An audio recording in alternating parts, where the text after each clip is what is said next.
Welcome to our channel. Today we how to back up your Facebook Pixel events using Meta. Full guide step by step clearly.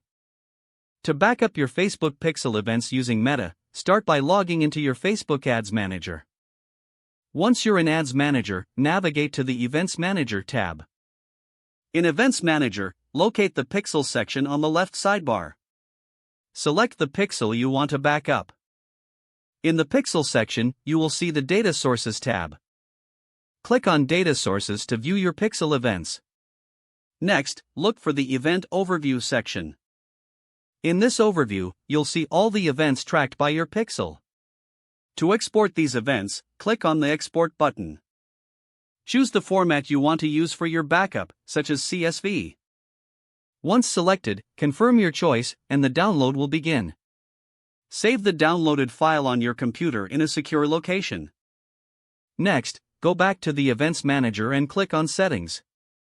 Scroll down to the Event Processing section. Here, you will find options to manage your Pixel and events.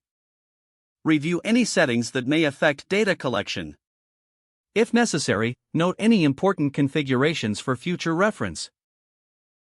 With your Pixel events backed up, you can now make any desired changes to your Pixel without the fear of losing data.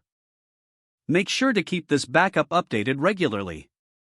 By following these steps, you ensure your Facebook Pixel events are safely stored, allowing easy restoration or reference when needed.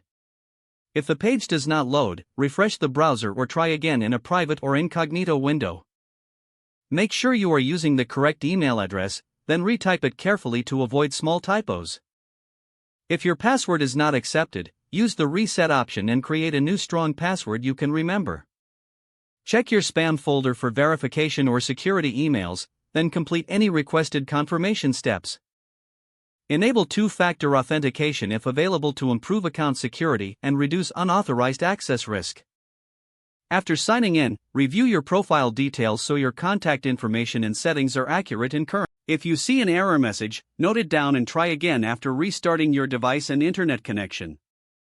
Log out when you finish, especially on shared devices, to keep your account and payment information secure. If the page does not load, refresh the browser or try again in a private or incognito window. Don't forget to like this video and subscribe to our channel for more step-by-step tech guides.